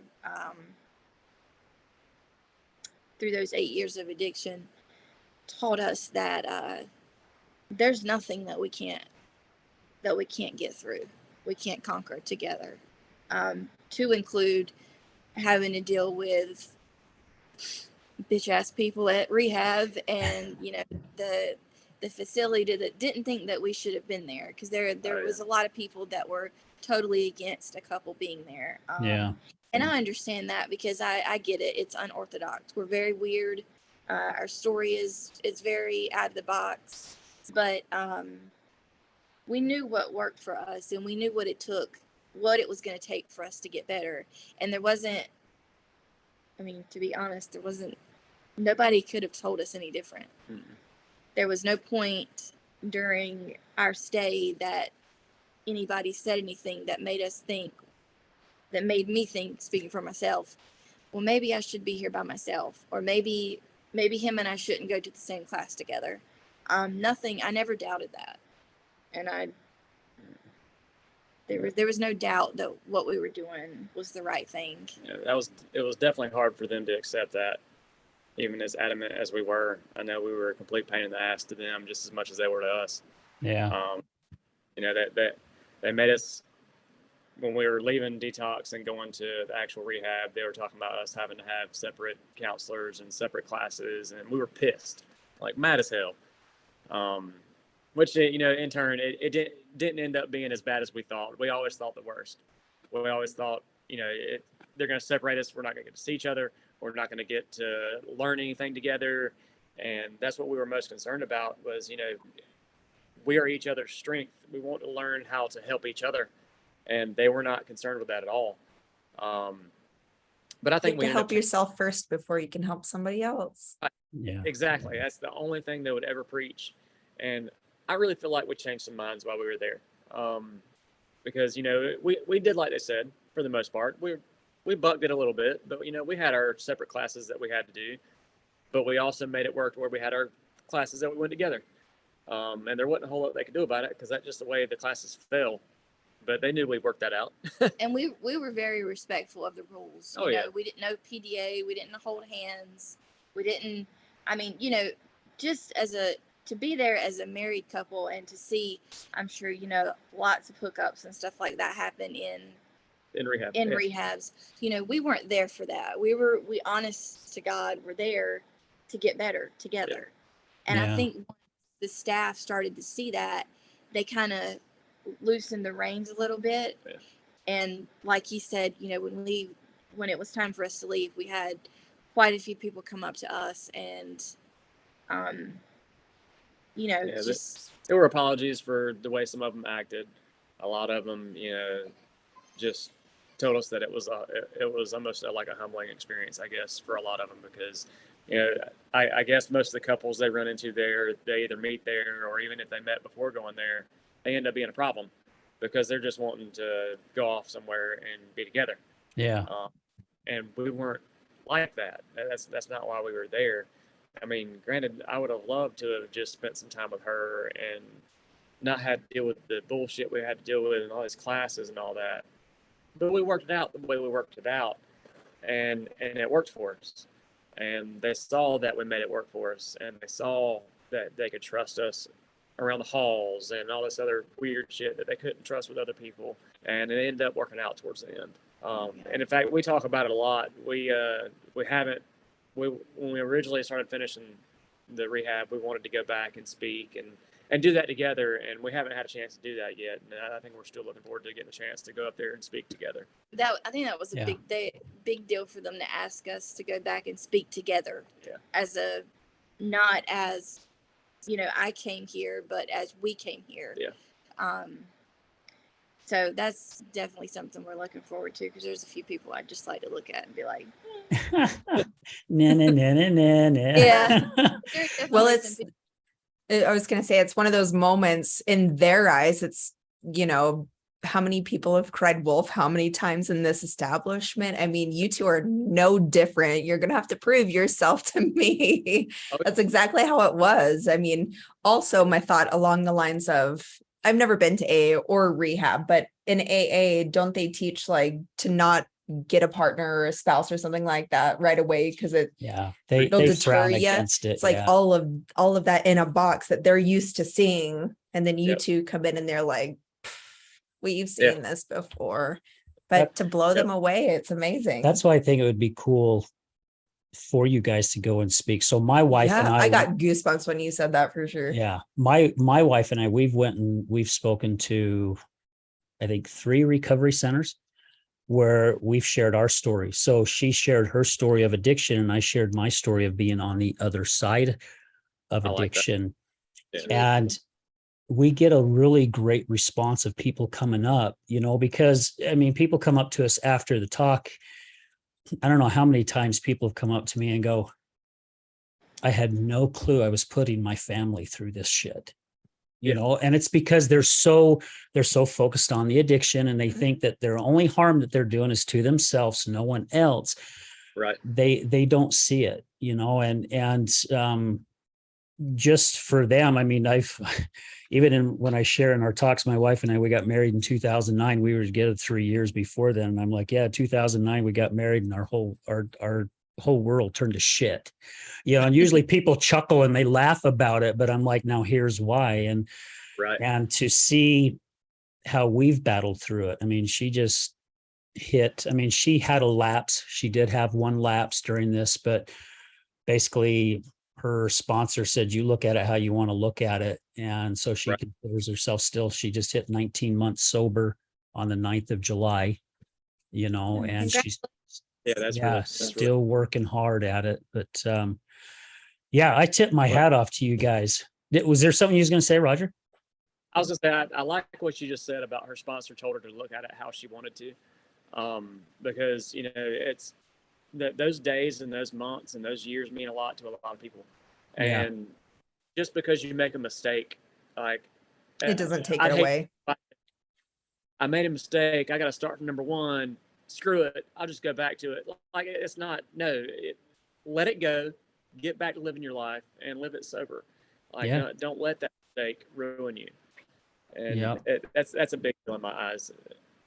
Well, and that's something that us on the other side, that's where we make a huge mistake. And I'm flipping guilty 100% of it, because my wife would go to rehab for 60 days and, she'd come out and she'd be okay for a week or maybe 2 weeks. And then she'd go right back into it. And I'm all pissed off, going, oh, here you are going through the same shit. And we kept getting on that same hamster wheel, or I kept getting on that same hamster wheel with her. And, I had a gentleman, I've told this story many times on other podcasts, but I do a lot of networking, and a guy that I know from networking come up to me and he goes, Al, I know you're going to appreciate this. I got something I got to show you. Reaches in his pocket and he pulls out his 5-year chip. He goes, I just got this last night, man. Check it out. And I'm grabbing it, and we're rubbing it, because I've learned that from going to meetings, and I'm rubbing it and giving some energy. And I'm like, oh my gosh, this is really cool, Jim. And I said, I remember when my wife hit her first 1 year, I says, I went out and bought this special chip for her. It was flipping good looking chip. And I said, then she ended up drinking again. And I says, I took it away from her. And I thought, I watched him double up his fists, and I watched him and he just jumped on me, and he just started telling me off. And he says, you don't ever take a chip away, even if it's a 1-day chip. He says, we deserve that 1 day. And that's when I realized how much that means, because us on the other side, we're looking at failed again, piece of shit. Failed again. Here we are again, Figures. And then we had a guest on our show who battled a sex addiction, and he was out of town on a business trip. and he pulled up to a bridge and he was going to jump off this bridge, commit suicide while he's out of town. And he started praying, and all of a sudden he got this visual. It's like, why am I beating myself up for the days that I'm not doing what, I'm supposed to? Yeah. He goes, I'm beating myself up over it. He goes, I've gone 2 days before. I've gone 5 days before. So he said he started celebrating the days that he didn't fall back into his addiction. And that helped him start moving further and further and further. And I can actually say that that's, did that just go out? oh, I don't know. Oh, I'm back in. Okay. That mine went out for a second. No, I can say that that's true as far as the rewarding yourself for the days. I mean, mine's just as little as smoking cigarettes, but ultimately we know it's an addiction as well. When I quit smoking, it was just a fluke. I had gotten sick from drinking and took 3 days without smoking. And ultimately it was like, holy cow, like it's been 3 days. And then it was like, it's been 1 week, it's been 2 weeks. And now that was 19, I'm 35. Yeah. And I literally celebrated like the first whole year. Like I'd think about, man, I could really use a smoke, but it's like, I've been 3 months already. Yep. So you got to reward yourself. So Be you don't proud think of about yourself. that though, when it's your spouse, you don't think about that. Because we're not understanding it. I mean, you guys just shared the frickin' hell that you guys just went through detoxing.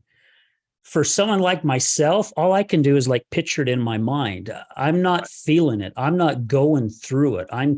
Maybe you see it on movies and you're thinking, oh shit, man, that looks terrible. But until you lived it, you have no clue. So that's what's so cool about this show is, again, our mission of getting people to understand what's happening out there and what people go through, because we don't have a clue. So we're going to stop for a real quick commercial break, and then we're going to come back and we're going to wrap this thing up. Okay, guys? So just stay with us, guys. Stay tuned. We're going to wrap this thing up, and we'll be back with you just shortly. Good morning, this is Leticia with Computer Hospital. We are your computer repair experts for both PC and Mac. We are your community resource for all of your computer repair needs. What makes us different is that we want to fix your computer. We also do free diagnostics. We charge a flat rate labor, which means that you won't pay by the hour. All of our computer repair is done in-house with a fast turnaround time, and same-day service is also available. Feel free to stop by anytime without an appointment. We're located in Sandy at 8721 South State Street. Again, that's 8721 South State Street, or call us at 801-987-3993.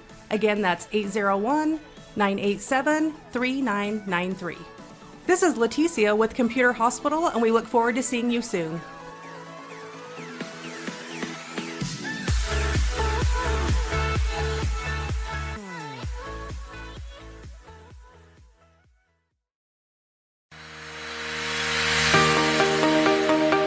Hello there, this is Brad Neufeld with the Resilience Talk Network, and I would like to introduce to you Taffytown, one of our newest sponsors.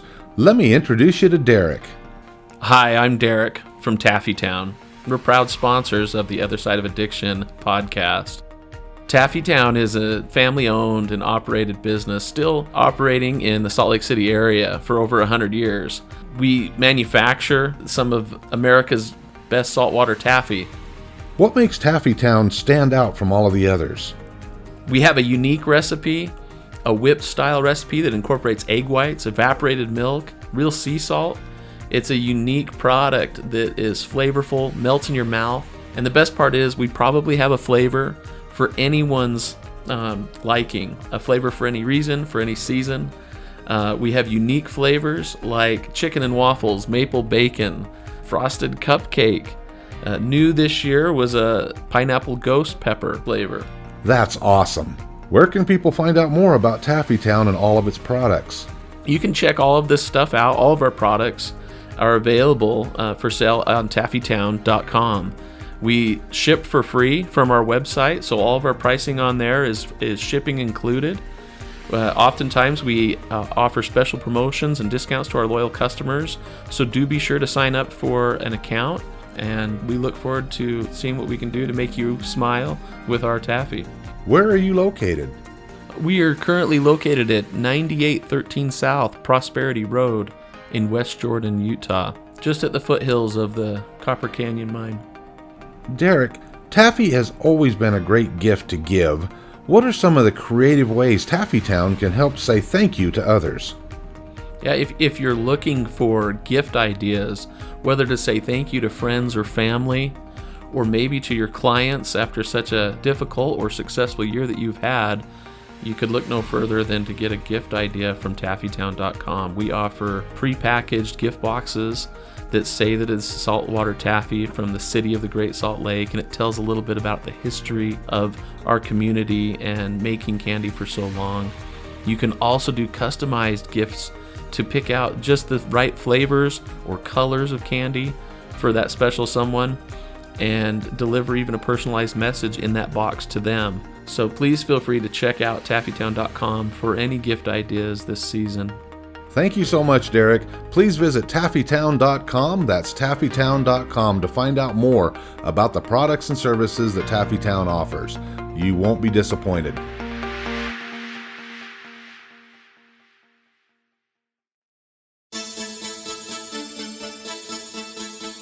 Do you know someone who's gambling with death due to an addiction? Do you know someone whose life is being turned upside down due to a loved one that's battling with addiction? Hi, I'm Al Richards. I am the host of the Other Side of Addiction podcast. I started the podcast due to my wife's battle with alcohol.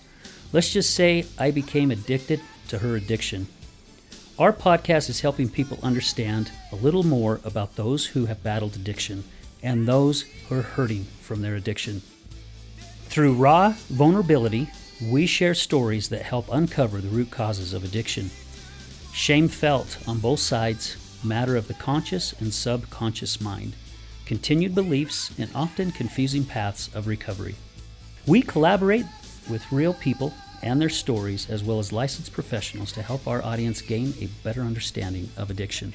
You can find us on Resilience Talk Network. You can also find us on Facebook at Mr. Al Richards. That's Facebook at Mr. Al Richards. You can also find us on YouTube. Just look up the Other Side of Addiction podcast.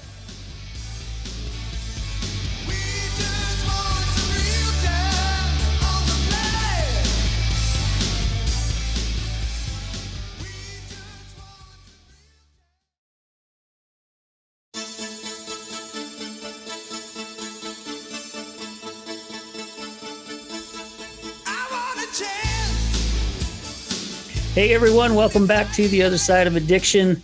We are here again with Ashley and Roger, and I won't say the last name because Roger was laughing at me last time because I said it wrong. I apologize. Yeah, Bedslove. So I think I said it right that time. No, I still see I'm stuck. I'm stuck. Bedsoul. Yeah. It's too bad we can't write on the screen, right? And then I could have my notes up there. Guys, oh my gosh. Thank you so much for taking time out of your day. And Roger, I know you're on a busy schedule. And again, thank you so much for what you do. You know, I mean, you're in another state, but I have, all of us here in the studio have the utmost respect for our first responders and our military, of course. So thank you so much because, without you, I mean, a lot of people wouldn't be with us right now. So, thank you so much for everything you guys do. And Ashley, thank you for getting back with me and saying, hey, I want to do this with my husband. And because it's definitely been a blessing and it's been an honor to be with the both of you guys here today. And I learned a lot from you guys. It is so cool to see, because I really do believe that the only thing that's going to change this world is love. That's the only thing that's going to change it. If we stop judging people and start looking more at ourselves and not worrying about what somebody else is doing, and love everyone as much as we can. I mean, I don't know how many friends I have now, guy friends and lady friends, that we say, I love you. We'll say, hey, we'll see you later, I love you, and we mean that we care that much about them. And I think that's what's going to change. And your guys' story is so unique. We had another couple on a show, and it's so cool to see the power of the power of two, the couples together, of what they've gone through and what they have accomplished together. Because again, we can't do it alone, and we need to have someone that's there for us. And also, I'm a big believer of a higher power, and it's however you want to look at it. I know some people, my wife said she met a guy at an AA meeting who his higher power was his goldfish. And, if that's what works for him, that's what works for him. My higher power is energy. Yeah. And mine is, I'm LDS, but I don't go to church all the time, hardly ever, really, to be honest with you. But my church is when I go hiking. We have beautiful Wasatch Mountains here, and I love getting up in the mountains and sitting next to a lake or a waterfall and talking to my higher power, and just feeling the spirit. So, right. Is there anything that you guys would like to share with our audience before we sign off here? Well, I feel like I've kind of taken over this when we usually do this a lot more kind of 50-50. Okay.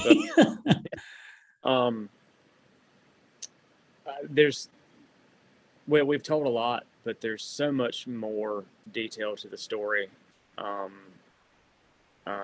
If somebody hears the story and they're like, wait a minute, what about this? Or what about that? And they need to hear some more. I guess it's more of giving her stuff a plug now. She's got a website, an Instagram, a blog that she does, and she can tell you more about that. But there really is a lot more to the story. We mentioned, at one point we had a kid during the addiction. That's a big deal. Yeah. But like I said, I'd keep you here all day if we told everything. So if somebody ever wants to reach out, has questions about what we've talked about, or just wants to reach out for anything, let us know. Reach out through her blog, through her Instagram. I have my own, but it's not really, it's kind of centered around recovery and things like that, like hers is. And I'll let her tell kind of all about that. I'm sure she will. But if there's anything we can do to help anybody with, I know that we'd love to. I know I can speak for both of us on that. And one of the big things that we try to tell everybody, a lot of people tell addicts that, you can't do it without NA, or you can't do it without AA, or you can't do it this way, you can't do it that way. There's a lot of ways to do it. Yes. No matter how you do it, just do it. Just get sober. Because it's not worth losing your life. It's not worth losing your family, your kids. It's not worth any of that. Just do what you've got to do, whatever that is, whatever it takes. Do what you've got to do to get sober. I love it. That's great. And Ashley, I know you do have your blog and your Instagram, and we'll make sure when the show comes out that all that information's on there. And I believe you've already sent it to me, but I still want you to talk about it. I mean, how people can find you. On Instagram, I did send you the information for it, but it's ashes.sober, ASHES, and then just .sober, and that's for Instagram. And then as far as the counseling services or the therapy work that I do, recoverycenters.com is my business website. Recover is spelled the normal way, and REOCOVER. Yes, I'm the wrong person. And then ANDE, and RAIN is spelled REIGN, and that's Okay. .com. And that's where you can reach out to me for counseling services or different therapies. I work with a variety of people. It doesn't have to be couples. I work with individuals and teenagers. It's just if we click and I feel like I can do something to help you better your life and help you on your sober journey, then I'm open to working with really anyone. That's awesome. I really do believe that people who have gone through the addiction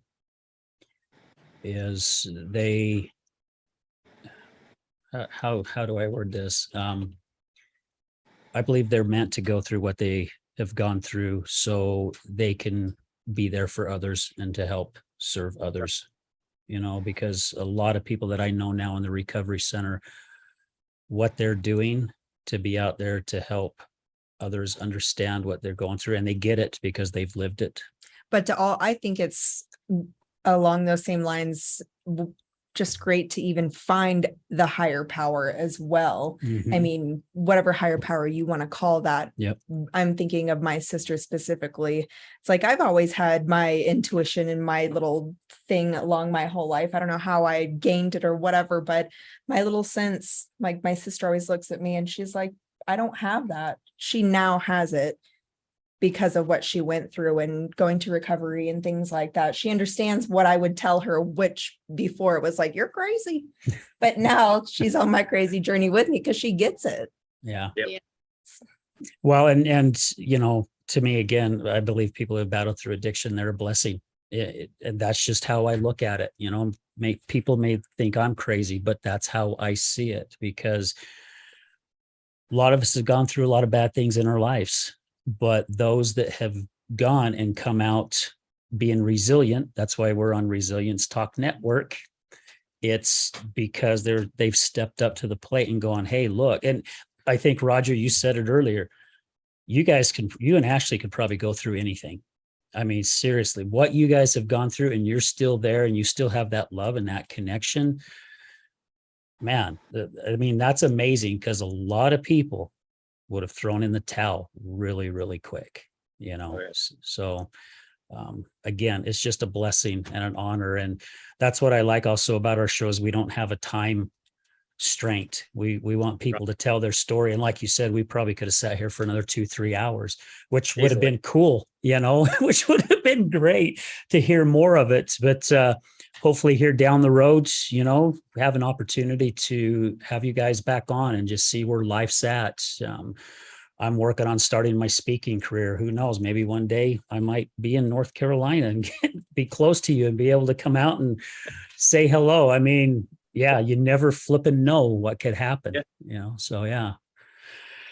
All right. Well, guys, again, thank you for everything. We just want to say thank you to all our many sponsors. We have so many people that believe in what we're doing here. We just want to say thank you to all them.